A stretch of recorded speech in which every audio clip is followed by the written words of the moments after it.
Thầy Nam Kuri si sabra yung lao. Hoi iche. Manung di yengo kige.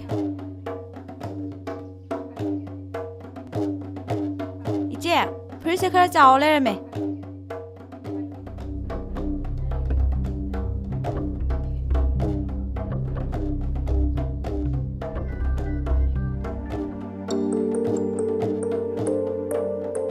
Chadrabo. Kitang lu soe na pochin ge tau bane. Semo no. Lang thokro. Khoi janu pigi hantrek han bam lei. Adu oina lawro. Ikaida. Kai do bugi kai duino. Madi alai grabane. Chachu chade. Kai do wege. Adu oina lawro ba. Adudi ta khoi bi noin pu biro odana. Yum khangbo oina aiga chalaga lawro che. Thầy ngasi di yum de khara ngan na halla si lao. Thoi se sumloi na bada kam dauge. Mayam chambani. Mana jim sida yaurai se kayam kuire. Tha ni mukti suramba yai. Maga toina satminaba midi kana no khangbibra. Adudi ai khangde mari sanaloga adum hanki matane. Maga tungsinaba madi Guwahati da lei. Maje hauji kaida lei haibadi khangbibra. Madudi khangde. Adubu maga nongma lakminaramba ahal amadi elang la kaida lap coaching ama hangduna lei haibatai. Noma khoi sit laga khoi sanai mi si na halena koi law long torame. Mache su khangan baya de hairabani na phare. Magi karigumba I paw leragadi aingonde heta haibirau ko. Si aigi kaatne. Ibungo mairaba ai sa hembi gi kada magi bag se amukta thamukhige. Hoi ma adu ima mana hospital lagi heng halaga mana khangma yaba leigadro mai ka Adudi ai khangaroi nang amukta yengo la odana. hoi ma Sanga silao.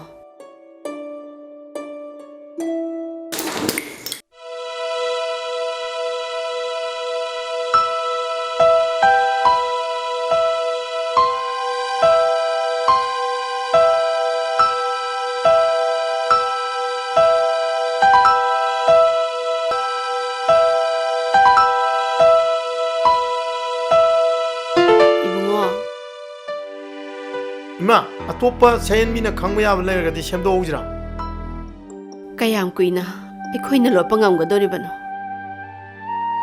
Karino aina tawgadori basibu. masa khara solingai dadi khangdana wonaji Khangdreda aina ga kaya haitabasida. Ado ibungo. Isa thoigi pawasina kamdauba.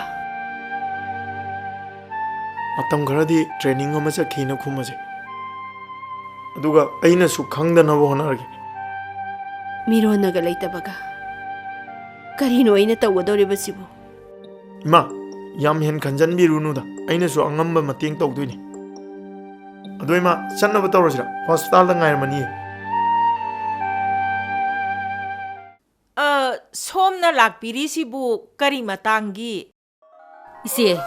Isi ga igase saksu khangnadre sak khangnaba oina luhongbagi matangsu khanaruge na lakjari bani isi luhongba hairisibu kanagi aigi isanupi leima luhongbagi matangduni isi somna sangbire isibu yumgadi onade kwa yumsibu tamai paki masanupa mairabagi yum nattabra isi mane mairabagi suni aduga noi tamai paki suni aduga aigi suni somgi mauthi basibu yot kokta plastic leibra na kochi thibadawna koichat satna thibirabra isia hera adugumba aremapa apar asadi akhoi di thi deda ta dado akhoi leimagi mapaga yamna luna dinai maduda tungi mari tanadana ba haiduna mamau oijerage haibala ami adugi damakta laksari ni isi haini gi maru ama mana leiringada magi masanu pido aini imo oijerage haidana haiki ba ma leye Oh, pare. Adudi noi tada do halaga yumda wena la anjarage. Pare, ayamu yokjakrage. Angta Kari wamta. Nupim sa dugi mingdubu. Oh, namo oigedawri bido leima kawi. Leima Elias sa ihen biga kaulak tie ko. Sahen bidi kaude mama laudana sakti khare hele. Hayeng ne yumsida mau oibada karigumba amatta suporoi dabane. Oh. Ai se luki geise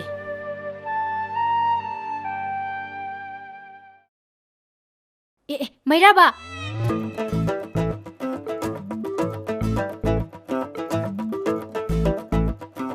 ꯀꯩꯅꯣ ꯀꯗꯥꯏꯗꯅꯣ ꯌꯦꯡꯉꯤꯗꯨꯕꯣ ꯅꯪꯉꯣꯟꯗꯅꯦ ꯑꯩꯅ ꯀꯧꯔꯤꯁꯦ ꯑꯩꯒꯤ ꯃꯤꯡ ꯂꯩꯃ ꯅꯣꯡꯊꯥꯡ ꯂꯩꯃ ꯁꯤ ꯑꯩꯕꯨꯗꯤ ꯁꯛ ꯈꯪꯕꯤꯔꯝꯈꯤꯔꯣꯏꯅꯦ ꯀꯔꯤ ꯀꯦꯁꯅꯣ ꯁꯤꯅ ꯀꯦꯁꯀꯤ ꯅꯠꯇꯤꯌꯦ ꯅꯣꯏ ꯄꯥꯕꯨꯡꯅ ꯑꯩꯁꯦ ꯃꯃꯧ ꯑꯣꯏꯖꯒꯦꯅ ꯍꯥꯏꯕ ꯂꯥꯛꯄ ꯑꯗꯨꯒꯤ ꯑꯩꯈꯣꯏ ꯃꯥꯅ ꯅꯪꯒ ꯈꯪꯅꯧ ꯆꯣꯟꯅ ꯂꯥꯛꯏꯅꯦ ꯑꯩ ꯁꯛꯁꯦ ꯃꯨꯟꯅ ꯑꯝꯇ ꯌꯦꯡꯉꯣ ꯃꯤ ꯑꯣꯟꯅꯔꯝꯒꯅꯤ ꯃꯨꯟꯅ ꯌꯦꯡꯖꯔꯦ ꯑꯣꯟꯅꯗ꯭ꯔꯦ ꯅꯣꯏ ꯌꯨꯝꯗ ꯂꯥꯛꯑꯝꯕ ꯅꯪꯕꯨ ꯃꯃꯧ ꯑꯣꯏꯖꯔꯒꯦ ꯍꯥꯏꯔꯝꯕ ꯅꯨꯄꯥꯗꯨꯒꯤ ꯃꯃꯤꯡ ꯀꯩ ꯀꯧꯒꯦ ꯅꯪ ꯄꯥꯕꯨꯡ ꯃꯥꯏꯄꯥꯛꯀꯤ ꯃꯆꯥ ꯅꯠꯇ꯭ꯔꯣ ꯑꯗꯨꯁꯨ ꯆꯨꯝꯃꯤꯅꯦ ꯅꯨꯄꯤꯗꯤ ꯑꯣꯟꯅꯔꯤꯕ ꯑꯣꯟꯅꯔꯝꯃꯣꯏꯗ ꯃꯨꯟꯅ ꯑꯝꯇ ꯌꯦꯡꯕꯤꯌꯨ ꯀꯩꯗꯧꯔꯒꯦ ꯑꯣꯟꯅꯩꯌꯦꯃꯤ ꯃꯤꯡꯗꯣ ꯂꯩꯃ ꯍꯥꯏꯕ ꯅꯠꯇ꯭ꯔꯣ ꯂꯩꯃ ꯅꯣꯡꯊꯥꯡ ꯂꯩꯃ 마디 뭉치비네미. 아이디 뭉치더라고 하시보. 아스 뭉치비야지 누피 마밍네미. 뭐? 낭가 뭉치나봐. 응. 그이기노 아두고 너희 바봉나 아이보 뭐 하벨 아이시나. 나시나 아니 슈브라. 슈데미 탄나네미. 오 아두 외라디 누피도 너희 바봉나 수 빰빰마마로. 아두 외람네. 하행 아이나 루홍아가 루홍 누미타 마무 젤락도이로. 마시기 실루돌 살롱 파레. 누이니기 케세 ꯌꯥꯝ ꯂꯨꯁꯤꯟꯅꯒ꯭ꯔꯦ ꯍꯥꯏꯕ꯭ꯔꯣ ꯅꯨꯄꯤꯗꯣ ꯂꯧꯗꯕ ꯌꯥꯗꯕ ꯃꯇꯥꯡ ꯑꯣꯏꯔꯒꯗꯤ ꯍꯥꯟꯅ ꯈꯪꯍꯜꯂꯛꯎꯀꯣ ꯑꯩ ꯆꯠꯂꯦ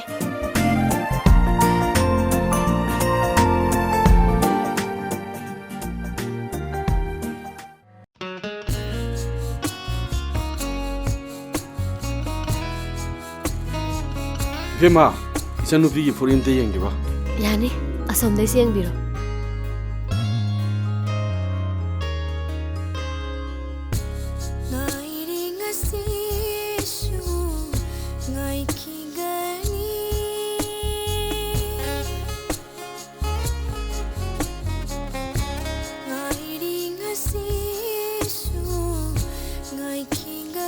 Ay, bien más, si hoy no lo hago, ¿vete qué ano? 1 2 lay tamo color de to pus lay ko tamo 예, 뭐 이때 이러? 아이디 사이트 페이니 레디. waitai malu draba 말로 들어보니. 거의 진보한 가지 랩스틱 nakchang na tairagan. 마사 가지 랑딱 파져라가네. 마차 만 이걸 해럼버도. 그 말로 봐. aidi lay sabine tamo 첼라리 한번도 프릿 마차 모이네 합질러. purit macha di ina mai phigara 예, 가이드노 해. 아이디 빠강니. 누파기 안드라가운 굼바 라이레디. akhoi sidadi du pagi di yaudi tamo 야래 야래. 살루기 거. hoi fani 아버, 아버, 아? 그이노 거방 또 있어. 아이, 아이코이기 커스터머 매암기 싱 피네나 바이드나 가리데 로 떨어미미냐. 아싸 누나 때미 보. 아이기 누피 하이나 마땅다. 아마무 하이 또 이제 그이노. 누피마 이낙 달라미니. 하이, 모마마이 빡비에 타마미두로. 뭐 아마좀 하이네로. 이헤, 모두는 마마니네. 마호네 또 있다. 룰 유왕거든. 룰 이왕냐 거의 뻥이네. 샌미도 액시덴트 없다. 너희 거 도크레나. 누피마 뭐 하이나 줘. 수업들이 돼. 얌투농도 아이도 피고. 얌투농도 아이도 피고. 하이, 누피들기 마마들 아메야드나 나마나타미 하. 아이디 하이 기벌레이티에드나 나한도 와리 샤너르미미. 아두디 거의 많아 하이고 있잖아. 응? 나마서나테? 아두디 이마주나테 바봉유나테 하이디 까나나 하이도이노. 아두니네 헤이 아이나 칼립시쇼. 아이보 이마나버 싱다 나사누 피시 이모 오이저게 까이나 하이기 라키빌레비잖아. 와리 누가이면서 초이드는 야오기 보는 건 이거. 하이드는 뭐 뭐야 브라이너 또 보야면 나티고. 바래 아이슈네 문나묵 한 기게 거. 아두가네 누핌자도 능 나나동 라브디나 아코이 바봉기 미스테이크니 샤오르누 와이드나 하이도크라. 거. 똑똑 기에서 하이드니. 아마도는 못가 사갔다네 떠우리. 좋니 거. 호호호 아이 바나봉도 신기게 칸 기게. 아 샤사노시 마싱 슈라브라. Admission কৰিব কিমান আছে আজি admission কৰিব দুজন আহিছে ইয়াত আছে চাওক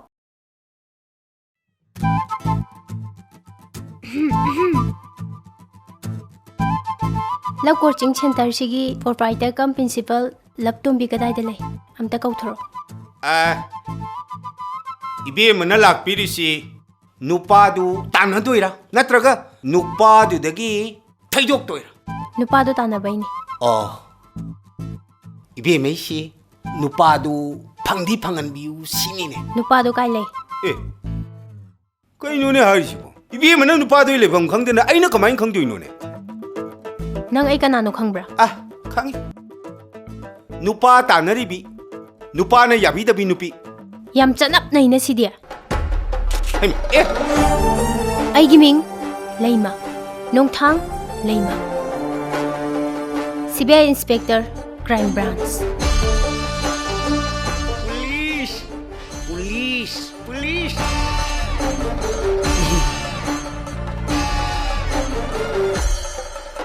Guwahati Manipur Bastidagi Nawe Lies Nikhai Kauthoro Nikhai Yes sir.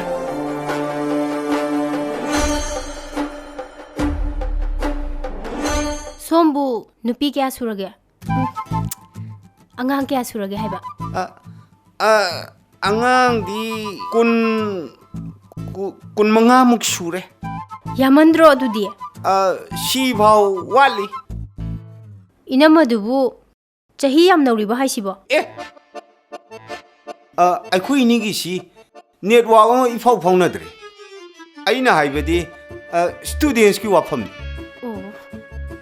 ꯑꯩꯒꯤꯗꯤ ꯑꯃꯈꯛꯇꯅꯤ ꯅꯣꯏꯅꯃ ꯐꯅꯤ ꯑꯩ ꯀꯥꯎꯍꯟꯖꯈ꯭ꯔꯦ ꯑꯣꯐꯤꯁꯇ ꯉꯥꯛꯇ ꯂꯦꯡꯁꯤꯟꯕꯤ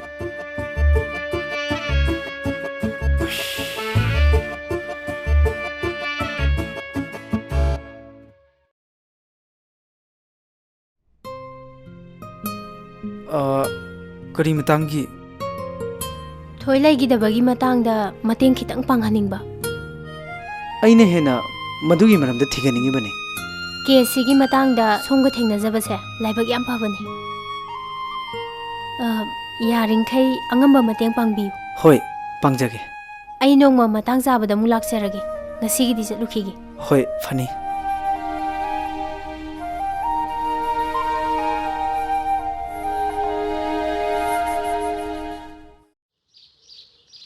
Hello? ꯆꯥꯛ ꯆꯥꯔꯕꯣ? ꯆꯥꯗ ꯉꯥꯏꯔꯤꯌꯦ. ꯅꯣꯏ ꯃꯥꯗꯤ ꯂꯩꯇ꯭ꯔꯣ? ꯀꯣꯟ ꯐꯦꯡꯍꯧꯔꯤꯌꯦ. ꯅꯪꯒꯤ WhatsAppꯇꯅꯦ ꯑꯩꯅ ꯚꯤꯗꯤꯑꯣ ꯑꯃ ꯊꯥꯈꯤꯕꯅꯦ ꯑꯝꯇ ꯌꯦꯡꯉꯨꯅꯦ. ꯀꯩ ꯚꯤꯗꯤꯑꯣꯅꯣ ꯍꯥꯏꯁꯤꯕꯣ?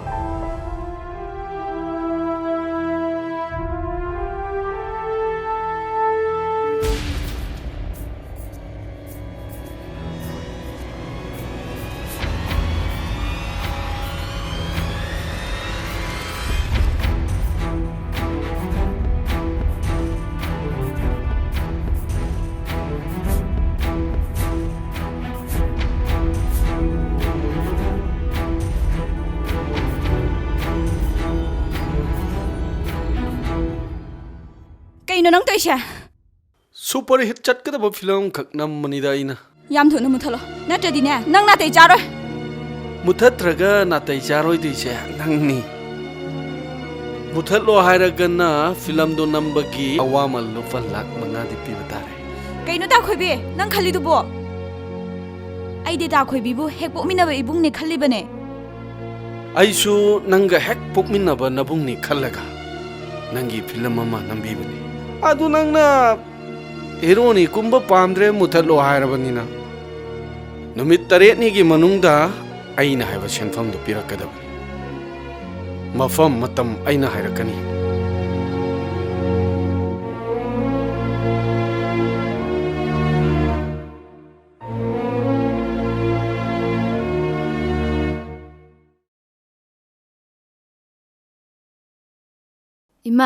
Ima hoi ngasi hanba yarni. Che sangdi reception de laubiro. Loi loiraga lehaurabani. Hoi ibema.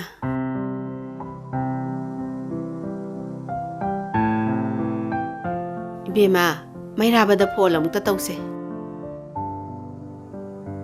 China kai de phone noima. Athu akai leiraga nungaiti haidana ne ibungo mairabana leirambani. Ima bu phone to wa haidadaine. ꯍꯩꯇꯗꯅꯕꯨꯅꯦ ꯏꯆꯥꯗꯅ ꯑꯃꯨꯛ ꯍꯥꯏꯔꯤꯗꯣ ꯑꯩ ꯂꯩꯇ꯭ꯔꯗꯤ ꯀꯝꯗꯧꯕ ꯑꯩꯁꯨ ꯈꯔ ꯈꯔꯕꯨꯗꯤ ꯍꯩꯔꯦꯗ ꯆꯠꯂꯦ hello ꯏꯃꯥ ꯏꯃꯥ ꯅꯠꯇꯦ ꯃꯆꯥꯅꯦ ꯄꯥꯏꯍꯜꯂꯛꯀꯦ ꯄꯥꯏꯌꯣ 이붕어 마이라바 사이엔비세 hꯧꯖꯤꯛ 한바 야라니 하이네 낭부 아무ꯛ다 락바 야가드로 나 이 호스피탈 역살래 파레 파레 타메고 이마 마이라바세 하나수 우데 마나시 ям 타와 야우리시부 파르마시가 팜바 꼬진진마 미두로 나테헤 너희 바bunga 하나 강나람바 마룹 어머기 마자니 마부까수 얌 파그라자니 마나 깐나 호나리시나 까리 앙까노 angkagi natehe mating pangbani handak matangsidane ma leiramdrabadi aikhoi onthongna waramgada potni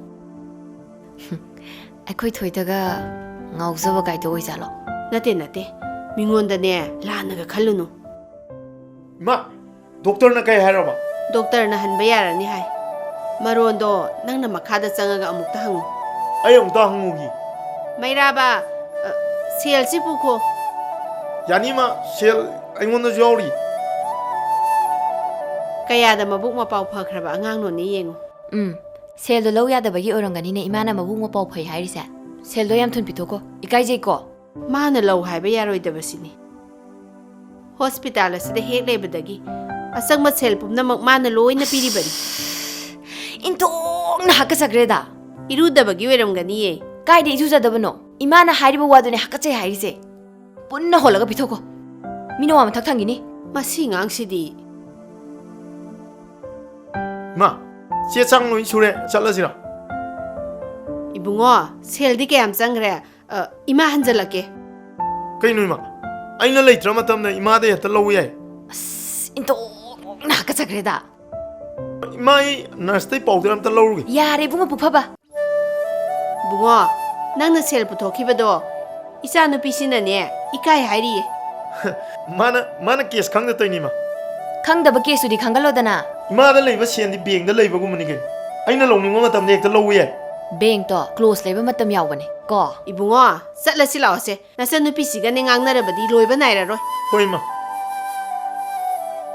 ai pochai khara na puthok pawar ma ma cheju pubiro ko hoi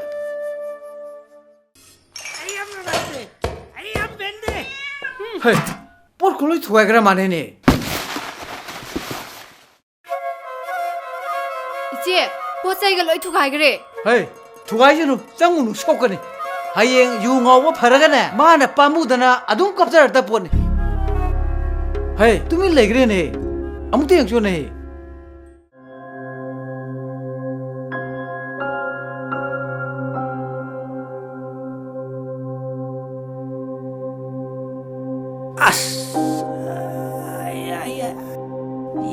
Agasi ichi da karina taurisibu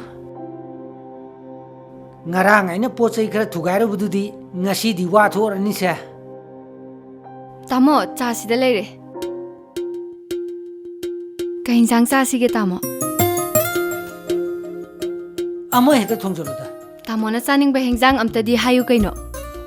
bilendri do heta iron salu ngarang tu salu bugi ba ya ga se fevre haire khara thu salu salo Hoi tamo.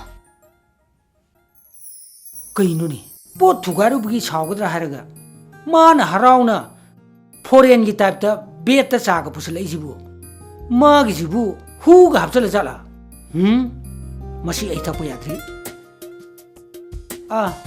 itima rani di Madi bilen relay ni ne chakhine tima cha ji thause eti the nangoi thak chalo tima ai brush ka mu tawri da tima ai ngarang pochai kara thugai kra male ai kaim khangongdre hoine ngarang di makon khara phajakhre khara di toiram dau male tima ai na ngarang pochai kara thugai bdo rani na chorongdra na pakhalure ado ngasi di rani do yam harang na tore ayuki kari kari wari bu sanaki ge aduburo nangne yu ngauraga tar leibududane ꯑꯗꯨꯃꯥꯏꯅ ꯇꯧꯅꯣ ꯑꯩ ꯅꯨꯄꯤ ꯊꯤꯔꯣ ꯅꯨꯄꯥꯅꯦ ꯑꯇꯣꯞꯄ ꯅꯨꯄꯤꯅꯅꯦ ꯑꯗꯨꯃꯥꯏꯅ ꯇꯧꯕ ꯌꯥꯕ ꯅꯨꯄꯥ ꯅꯠꯇꯦ ꯑꯗꯨꯒꯤꯅꯦ ꯃꯥꯅ ꯍꯔꯥꯎꯔꯤꯗꯣ ꯑꯗꯨꯒꯤ ꯑꯣꯏꯔꯦ 이태마 ngасꯤꯗꯤ ꯂꯥꯏ ꯍꯔꯥꯎꯕꯒꯤ ꯖꯒꯣꯏ ꯇꯝꯕꯒ ꯑꯃꯇ ꯆꯠꯂꯣꯏꯗ꯭ꯔꯣ ꯆꯠꯂꯔꯣꯏ ꯑꯩꯈꯣꯏ ꯖꯒꯣꯏ ꯇꯝꯃꯤꯟꯅꯕ ꯅꯨꯄꯤ ꯃꯆꯥ ꯑꯃ ꯁꯤꯗꯨꯅ ꯂꯩꯔꯝꯃꯦ ꯑꯗꯨꯅ ꯇꯣꯛꯑꯦ ꯑꯗꯨꯗꯤ 이태마 ꯑꯩ ꯕ꯭ꯔꯁ ꯑꯝꯇ ꯇꯧꯔꯨꯈꯤꯒꯦ ꯃꯥ ꯈ꯭ꯋꯥꯏꯅ ꯅꯛꯅ ꯇꯤꯟꯅꯕꯕꯨ ꯇꯥꯈꯣꯏꯕꯤꯅ ꯖꯒꯣꯏ ꯁꯥꯃꯤꯟꯅꯕ ꯑꯃꯗꯤ ꯂꯩ ꯃꯌꯨꯝꯗꯤ ꯀꯥꯏꯗꯩꯅꯣ ꯃꯌꯨꯝ ꯆꯞ ꯆꯥꯕꯤꯗꯤ ꯈꯪꯗꯦ ꯈꯨꯔꯥꯏ ꯑꯁꯥꯏꯗꯩꯅꯦ ꯍꯥꯏꯒꯨꯝꯗꯤ ꯇꯧꯕꯅꯦ ꯆꯍꯤ ꯀꯌꯥꯃꯨꯛꯀꯤ ꯂꯣꯟꯅꯣ ꯃꯤꯑꯣꯏꯗꯣ ꯀꯝꯗꯧꯒꯦ ꯂꯩꯈꯤꯗ꯭ꯔꯕꯤ ꯏꯃꯥꯟꯅꯕꯤꯗꯣ ꯑꯗꯩꯗꯤ ꯈꯔꯗꯤ ꯍꯟꯅꯤ ꯖꯒꯣꯏ ꯇꯝꯃꯤꯟꯅꯕꯤ ꯃꯃꯥꯟꯅꯕꯤꯁꯤꯡꯗꯨꯒ ꯃꯥꯒ ꯈꯟꯅ ꯆꯩꯅꯈꯤꯕꯒꯗꯤ ꯌꯥꯎꯕ꯭ꯔꯥ ꯂꯩꯈꯤꯗꯕꯗꯤ ꯃꯥꯜꯂꯦ ꯈꯣꯏꯕꯤꯗꯣ ꯖꯒꯣꯏ ꯇꯝꯕꯗꯤ ꯂꯥꯛꯏꯕ꯭ꯔꯥ ꯂꯥꯛꯈꯤꯗ꯭ꯔꯦ ꯐꯔꯦ ꯑꯗꯨꯗꯤ ꯈꯣꯏꯕꯤ ꯍꯦꯛ ꯂꯥꯛꯄꯒꯅꯦ ꯑꯩꯉꯣꯟꯗ ꯁꯤꯒꯤ ꯅꯝꯕꯔꯁꯤꯗ ꯀꯟꯇꯦꯛ ꯍꯦꯛꯇ ꯇꯧꯕꯤꯔꯛꯑꯣ ꯐꯅꯤ ꯆꯠꯂꯨꯈꯤꯒꯦꯀꯣ ꯁꯨꯝ ꯂꯩꯖꯍꯧꯔꯒꯦ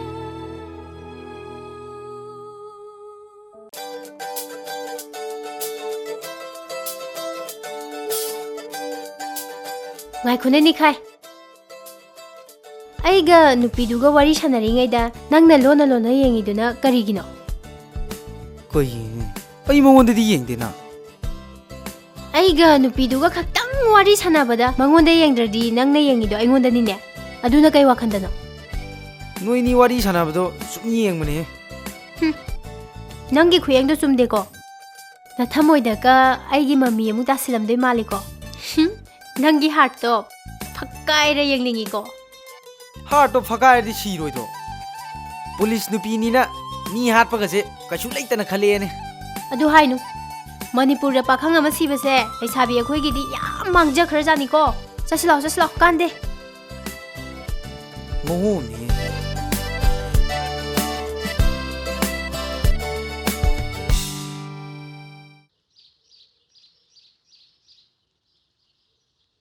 ꯀꯩꯅꯣꯝꯇ ꯍꯪꯖꯒꯦꯕ ꯁꯤꯕꯨ ꯊꯣꯏ ꯍꯣꯏꯒꯤ ꯃꯌꯨꯝ ꯑꯣꯏꯕꯤꯕ꯭ꯔꯣ ꯑꯧ ꯃꯥꯅꯦ ꯁꯤ ꯊꯣꯏꯅ ꯑꯥꯗꯒꯤ ꯄꯤꯔꯛꯄꯅꯦ ꯑꯩ ꯑꯃꯨꯛ ꯌꯧꯁꯤꯟꯖꯈ꯭ꯔꯒꯦ ꯐꯅꯤ ꯏꯕꯨꯡꯉꯣ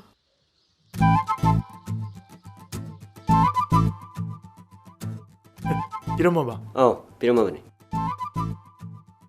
이베마 ꯅꯪꯒꯤ ꯊꯣꯏꯅ ꯀꯥꯔꯗ ꯑꯃ ꯊꯥꯔꯛꯏ ꯁꯦ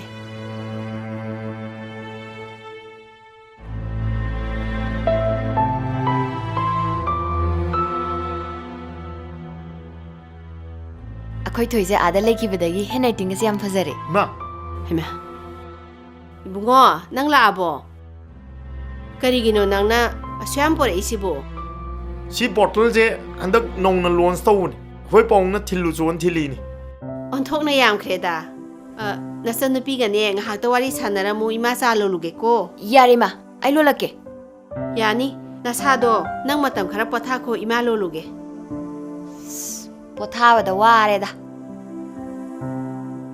ꯌꯥꯅꯤ ꯐꯝꯃꯨ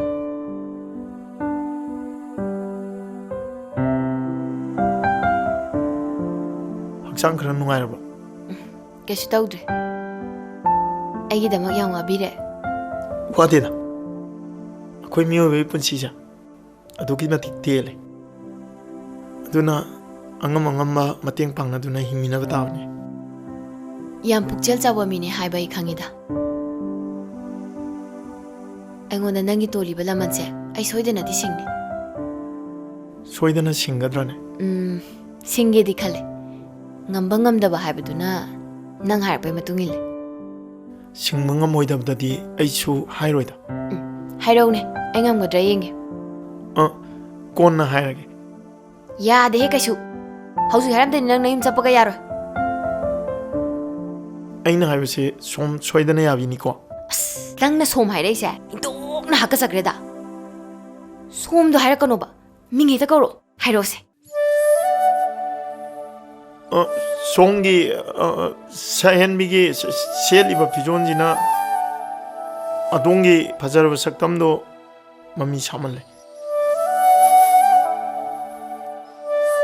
ꯑꯩꯈꯣꯏꯒꯤ ꯐꯖꯔꯕ ꯏꯄꯥ ꯏꯄꯨꯅ ꯊꯝꯕꯤꯔꯝꯕ ꯐꯤꯖꯣꯜꯅ ꯂꯩꯇꯦꯡꯗꯨꯅ ꯆꯩꯍꯟꯕꯤꯒꯤ ꯐꯖꯔꯕ ꯁꯛꯇꯝꯗꯨ ꯃꯌꯦꯛ ꯁꯦꯡꯅ ꯌꯦꯡꯅꯤꯡꯉꯤ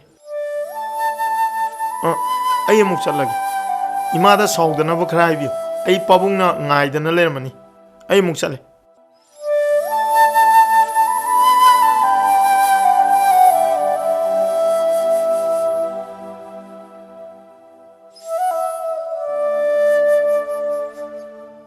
अंकल अखोई नुपीजी मसा याम फसबा नुपाजी मसा याम थीबा नुपीजी सुक्या है यादबा सी कमाई तो याहन्ने ऐ मधु याननब फॉर्मूला दी मखन मखन मयाम हम ले रिदुदी फॉर्मूला मयाम दिगी द पांचल लोरे कई एरा नुपीदन गर याद लाते या पोंतेदा अदुई फॉर्मूला मयाम दो पुलप पाल सुक्या है यादरबा अदुई कमाई तो देनोबा सेल खर पीरगा मी खर नीगा ममाइदुदा इसी अजल लोई केनो अदय अदुम याजरानी नंग मंगाले मसी ममाइदे एसिड हजलदी नंग मंगाले मसी लौब ngumudro मंगाले मन ममाइदे एसिड हजलगा सुबल खमालसु सेल फना पाइद्रसु सेन फना तलसु अइदी मंगाले मदी अदुम नुसिगिनी नंगनदी खल्लिबा मानदी सु खन से कइगिनोबा खंगनबो खोनि लोंगदिसिदी होंगनी याम चावनो पोस्टा न होंगदौरी ए बेमा नलाय लाओ चाव लाओ फम लाओ चाव से सिदेक ते फम बेमा हिदाक सि नंग ने पिजेद्रगदिने चावगो याबजा नते नंग तो पिजरम निंगाइने ना जगुमदा ngaरिबा ngang चाब हेंग माने बेमा से हिदाक सि नंग तो पिजरम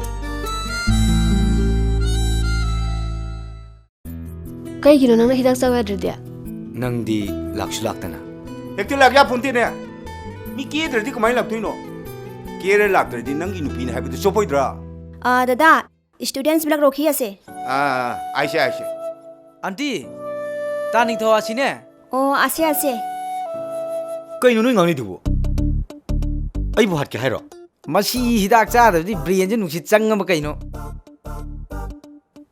फरे बेमा नंग हा फमोको को आई क्लास में लौर की मसीदी हिदाक तो अदु लेमने खा थु बिजो पुंग लोय हेदोख्रमने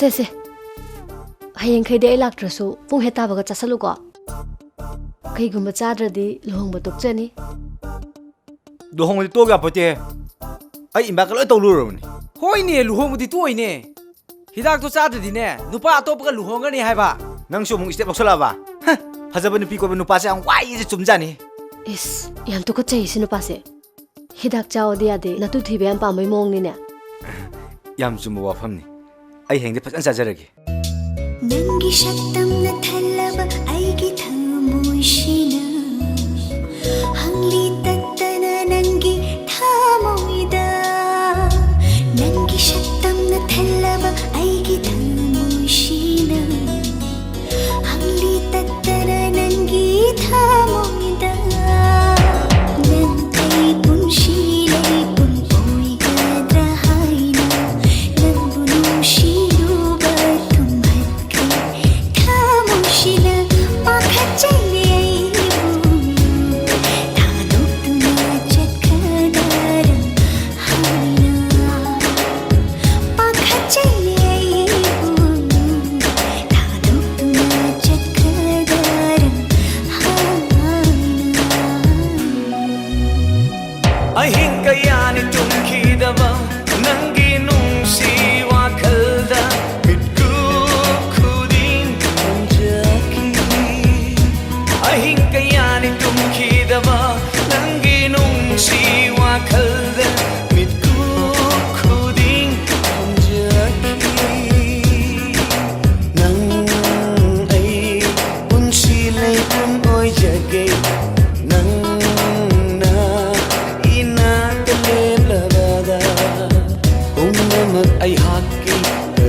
Listen,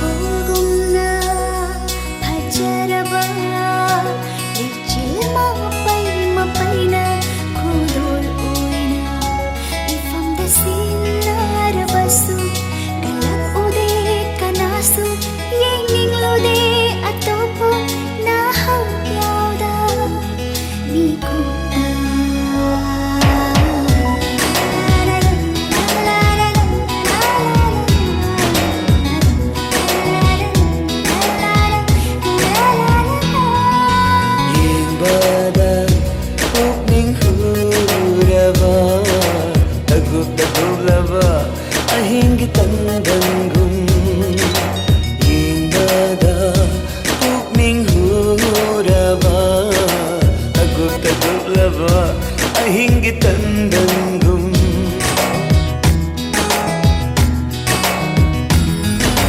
ꯅꯪꯒꯤ ꯁꯛꯇꯝꯅ ꯊꯜꯂꯕ ꯑꯩꯒꯤ ꯊꯃꯣꯏꯁꯤꯅ ꯍꯪꯂꯤ ꯇꯠꯇꯅ ꯅꯪꯒꯤ ꯊꯃꯣꯏꯗ ꯅꯪꯒꯤ ꯁꯛꯇꯝꯅ ꯊꯜꯂꯕ ꯑꯩꯒꯤ ꯊꯃꯣꯏꯁꯤꯅ ꯍꯪꯂꯤ ꯇꯠꯇꯅ ꯅꯪꯒꯤ ꯊꯃꯣꯏꯗ ꯅꯪ ꯑꯩ ꯄꯨꯟꯁꯤ ꯂꯩꯄꯨꯟ ꯑꯣꯏꯒꯗ꯭ꯔꯥ ꯍꯥꯏꯅ ꯅꯪꯕꯨ ꯅꯨꯡꯁꯤꯔꯨꯕ ꯊꯨꯝꯍꯠꯈ꯭ꯔꯦ ꯊꯃꯣꯏꯁꯤꯅ ꯄꯥꯈꯠꯆꯩꯅꯦ ꯑꯩꯕꯨ ꯊꯥꯗꯣꯛꯇꯨꯅ ꯆꯠꯈ꯭ꯔꯗꯔ ꯍꯥꯏꯅ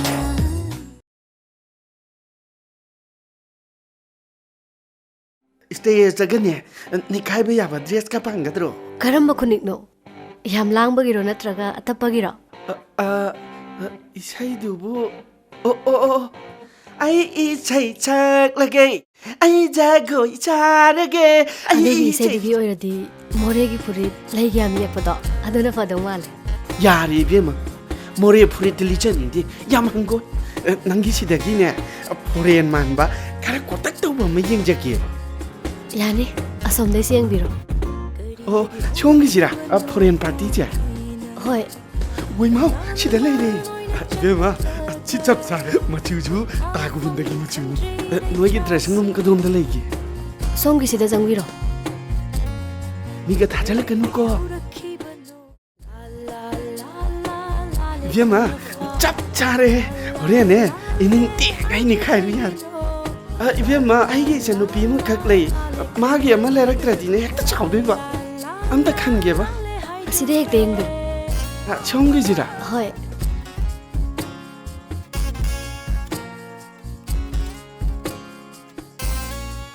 이베마 시원이나 레라게 아이게 이제 누피도 난가 왕자고 짬만해 아도 나 혼자 잘하지 짭 잘하네 아도 나 시담 들리찬 비루 줘봐 ꯆꯥꯔꯝꯗ꯭ꯔꯁꯨ ꯑꯗꯨꯝ ꯄꯨꯔꯛꯄ ꯌꯥꯅꯤꯌꯦ. 아두가 한 돈진 떠올라봐 나한테 저 까는 거라봐 이젠 눈이 비오 그러기 잡자니 너무 너무 들리찬 비오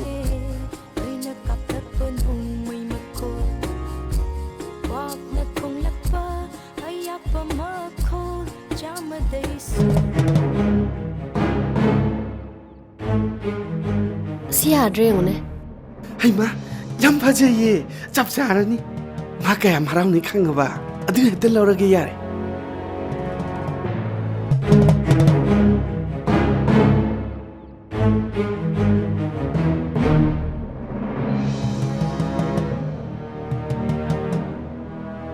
ꯁꯣꯁꯤ ꯁꯣꯝꯒꯤ ꯑꯣꯏꯔ ꯃꯥꯜꯂꯦ. ꯃꯥꯅꯤ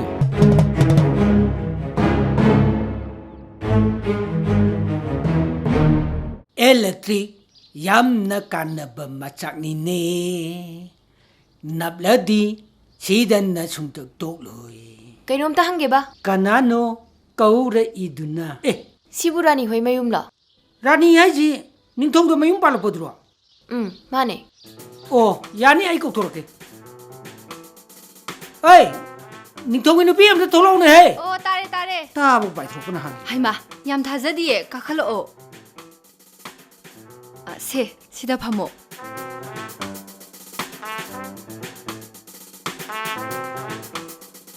ꯑꯩꯗꯤ ꯅꯣꯏꯗ ꯆꯠꯂꯨꯔꯕꯅꯦ ꯄꯥꯕꯨꯡꯅ ꯅꯪ ꯂꯨꯍꯣꯡꯈ꯭ꯔꯦ ꯍꯥꯏꯔꯛꯏ ꯅꯪꯗꯤ ꯏꯟꯚꯥꯏꯇꯦꯁꯟꯒ ꯑꯝꯇ ꯄꯤꯔꯛꯇ꯭ꯔꯤꯁꯤꯅ ꯀꯔꯤꯒꯤꯅꯣ ꯃꯔꯥꯡ ꯇꯧꯕꯗꯨꯗ ꯀꯥꯎꯔꯤ ꯑꯣꯏꯔꯝꯅꯤ. ꯇꯨ ꯑꯩꯈꯣꯏ ꯅꯨꯄꯥꯅꯦ. ꯑꯁꯤꯕꯨ ꯅꯪꯒꯤ ꯅꯨꯄꯥꯔꯣ? ꯃꯥꯅꯦ. ꯅꯪꯒꯤ ꯅꯨꯄꯥꯁꯦ ꯀꯨꯔꯥꯛꯅꯒ ꯌꯥꯝ ꯇꯧꯉꯝꯗꯣꯏ ꯃꯥꯜꯂꯤ. ꯑꯩꯉꯣꯟꯗꯅꯤ ꯃꯥ ꯍꯥꯏꯁꯦ. ꯑꯗꯨꯗ ꯈꯤꯇꯪ ꯍꯦꯟꯃꯟꯗ꯭ꯔ ꯁꯦꯟꯕꯦ? ꯑꯩꯒꯤ ꯃꯤꯡꯗꯤ ꯃꯥꯅ ꯀꯃꯥꯏꯅ ꯈꯪꯉꯤꯕ? ꯑꯩꯈꯣꯏꯅꯤ ꯊꯥꯏꯅ ꯐꯣꯇꯣ ꯀꯥꯞꯃꯤꯟꯅꯕꯗꯣ ꯑꯗꯨꯗ ꯑꯩꯅ ꯃꯤꯡ ꯇꯥꯛꯄ. ꯑꯗꯣ ꯅꯪꯅ ꯂꯥꯛꯏꯁꯦ ꯀꯩ ꯂꯩꯒꯦ? ꯅꯪꯅ ꯍꯥꯟꯅ ꯗ꯭ꯔꯃꯥ ꯌꯥꯎꯔꯝꯕꯗꯣ ꯑꯗꯨꯗ ꯑꯝꯇ ꯆꯠꯃꯤꯟꯅꯧꯁꯦꯅ ꯂꯥꯛꯏꯅꯦ. ꯅꯪ ꯗ꯭ꯔꯃꯥ ꯑꯃꯨꯛ ꯌꯥꯎꯔꯒꯦ ꯍꯥꯏꯔꯣ? ꯀꯥꯏꯗꯩꯅꯣꯍꯦ ꯅꯣꯏꯒꯤ ꯗ꯭ꯔꯃꯥꯒꯤ ꯗꯤꯔꯦꯛꯇꯔꯗꯨꯗꯅꯦ ꯏꯪ ꯇꯞꯄ ꯋꯥꯉꯥꯡ ꯁꯉꯥꯡꯒꯗꯣ ꯈꯤꯇꯪ ꯇꯝꯕꯤꯌꯣꯅ ꯍꯥꯏꯒꯦ ꯇꯧꯕꯅꯦ. ꯃꯗꯨꯗꯤ ꯌꯥꯔꯛꯑꯣꯏꯌꯦ. ꯑꯩꯈꯣꯏ ꯇꯥꯃꯣꯒ ꯇꯥꯟꯅꯋꯣ. ꯃꯣꯏ ꯇꯥꯃꯣ. ꯀꯩ ꯂꯩꯔꯦ? ꯑꯩꯈꯣꯏ ꯏꯃꯥꯟꯅꯕꯤꯁꯤꯅ ꯀꯩꯅꯣꯝ ꯇꯥꯟꯅꯁꯦꯌꯦ. ꯑꯗꯨꯗꯤ ꯑꯩ ꯆꯥ ꯂꯣꯜꯂꯨꯈꯤꯒꯦ ꯅꯣꯏꯕꯥꯅꯤ ꯉꯥꯛꯇꯪ ꯋꯥꯔꯤ ꯁꯥꯟꯅꯔꯝꯃꯨꯀꯣ